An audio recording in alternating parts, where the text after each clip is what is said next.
ನೀವು ಹಿರಿಯರದ್ರಿ. ಬಟ್ ನಾನು ಪಕ್ಷದ ಅಧ್ಯಕ್ಷರಾಗಿ ಸಾಮಾಜಿಕ ನ್ಯಾಯನ ಉಳಿಸ್ತಕ್ಕಂಥದ್ದಕ್ಕೆ ಹೋಗದೇ ಇದ್ರೆ ಅದ್ರ ಜೊತೆಯಲ್ಲಿ ರಾಯಚೂರು ಸೀಟು ಕೂಡ ವೆಂಕಟೇಶ್ ನಾಯಕ್ ಕೊಡೋದಿತ್ತು. ಬಳ್ಳಾರಿಯಲ್ಲಿ ತಿಪ್ಪಣ್ಣವರು ಅಲ್ಲಿ. ಆಮೇಲೆ ಯಾವಾಗ ಡೆಡ್ಲಾಕ್ ಆಯ್ತು ಜೆ.ಎಸ್. ಪಾಟೀಲ್ ಭಾರಿ ಬಂದರು.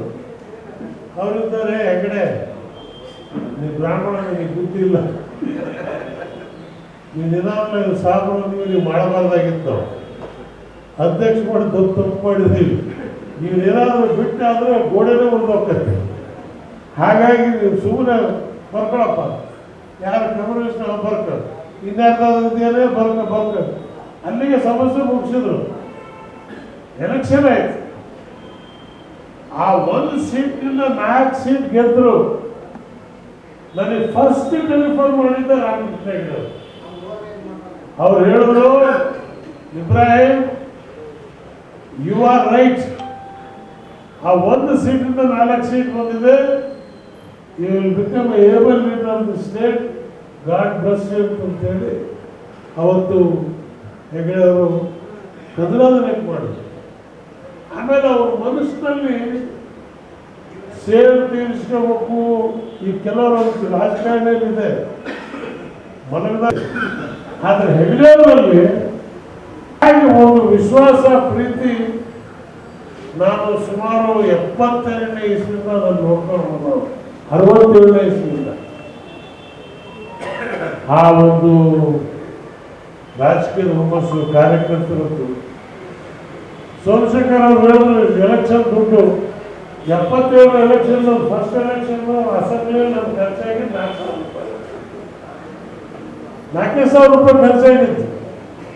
ಆದರೆ ಈಗ ಮಹಾತ್ಮ ಗಾಂಧಿ ನಿಲ್ಲಿಸಿದ್ರು 10 ಕೋಟಿ ರೂಪಾಯಿ. ಸಿದ್ದರಾಮಯ್ಯ ಅನ್ನ ಭಾಗ್ಯ, ಭಾಗ್ಯ ಭಾಗ್ಯ ಅಂತ ಹೇಳ್ಬೋದು. ಅವೆಲ್ಲ ಭಾಗ್ಯ ಆಯ್ತು ಕಣ, ಈಗ ಎಲೆಕ್ಷನ್ ಭಾಗ್ಯ ಇಲ್ಲಿ ಕೇಳ್ಕೊಡ್ತೀಯ, ಕ್ಯಾಶ್ ಈಗ ಕೇಳ್ಕೊಡ್ತೀವಿ. ಗೋಲ್ಡ್ ಅಕ್ಕಿ ಕೊಟ್ಟಿದ್ದೀವೆಲ್ಲ ಬಂದರು. ಸ್ತ್ರೀ ಭಾಗ್ಯ, ಫ್ರೀ ಬಸ್ಸು. ಇವತ್ತೇನಿದೆ ಅಂತ ಹೇಳಿದ್ರೆ ಕೌಂಟ್ರ್ ಕ್ಯಾಶ್ ಕೊಟ್ಟು ವೋಟ್ ಪರ್ಚೇಸ್ ಮಾಡ್ತಕ್ಕಂಥ ಒಂದು ವಾತಾವರಣ ನಿರ್ಮಾಣ ಆಗಿದೆ.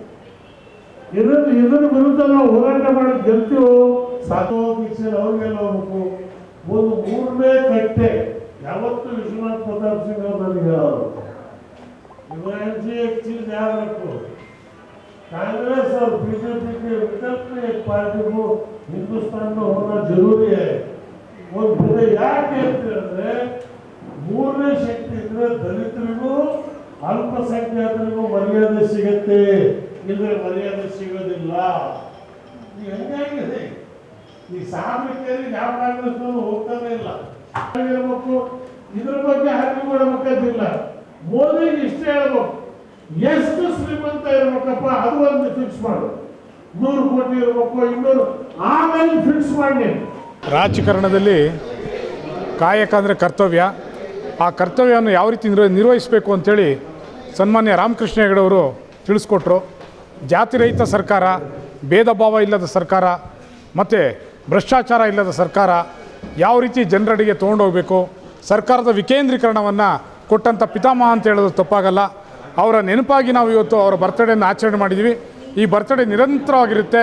ಈ ಬರ್ತ್ಡೇ ಅನ್ನೋದು ಬರೀ ಬರ್ತ್ಡೇ ಅಲ್ಲ, ಅವರ ಆಶೋತ್ತರಗಳನ್ನು ಈಡೇರಿಸುವಂಥ ದಿನ ಅಂತೇಳಿ ನಾವು ಭಾವಿಸ್ತೇವೆ. ಮತ್ತು ಹೆಚ್ಚು ರಾಜಕಾರಣಿಗಳಿಗೆ ಅವರು ಆದರ್ಶವಾಗಿದ್ದಾರೆ. ಮತ್ತು ಇನ್ನೂ ಹೆಚ್ಚು ಹೆಚ್ಚು ಯುವಕರು ಮುಂದೆ ಬರಬೇಕು, ಅವರ ಆದರ್ಶಗಳನ್ನು ಮೈಗೂಡಿಸ್ಕೊಂಡು ಹೊಸ ಸರ್ಕಾರವನ್ನು ಅಥವಾ ಜನತಾ ಪಕ್ಷದ ಮತ್ತೊಮ್ಮೆ ಅವರ ಅಧಿಕಾರ ವಹಿಸ್ಕೊಂಡಂಥ ಸರ್ಕಾರ ಮತ್ತೆ ನಾವೆಲ್ಲರೂ ಸೇರಿ ಅಧಿಕಾರವನ್ನು ತರಬೇಕಂತೇಳಿ ನಾವು ಬಯಸ್ತಾ ಇದ್ದೇವೆ. ಕಾರಣ ಇಷ್ಟೇ, ಇವತ್ತು ರಾಜಕಾರಣದಲ್ಲಿ ಭ್ರಷ್ಟಾಚಾರ ತುಳುಕ್ತಾ ಇದೆ, ಜಾತಿ ರಾಜಕಾರಣ ತುಳುಕ್ತಾ ಇದೆ, ಧರ್ಮ ರಾಜಕಾರಣ ತುಳುಕ್ತಾ ಇದೆ. ಇದು ಯಾವುದು ಇಲ್ಲದ ನಿಜವಾದ ಒಂದು ಪ್ರಜಾಪ್ರಭುತ್ವದ ಸರ್ಕಾರ ಅಂದರೆ ಅದು ಸನ್ಮಾನ್ಯ ರಾಮಕೃಷ್ಣ ಹೆಗಡೆ ಅವರ ಸರ್ಕಾರ, ಅವರ ಸಂಪುಟ. ಹಾಗಾಗಿ ಮತ್ತೊಮ್ಮೆ ಅವರ ಸರ್ಕಾರ ಬರಬೇಕು ಅನ್ನೋದು ನಮ್ಮೆಲ್ಲರ ಆಶೆ. ಆ ಒಂದು ನೆನಪಿಗಾಗಿ, ನಿರಂತರ ಕರ್ತವ್ಯಕ್ಕಾಗಿ ನಾವು ಬರ್ತ್ಡೇಯನ್ನು ಆಚರಣೆ ಮಾಡಿದ್ದೇವೆ. ಇದು ನಿರಂತರವಾಗಿರುತ್ತೆ.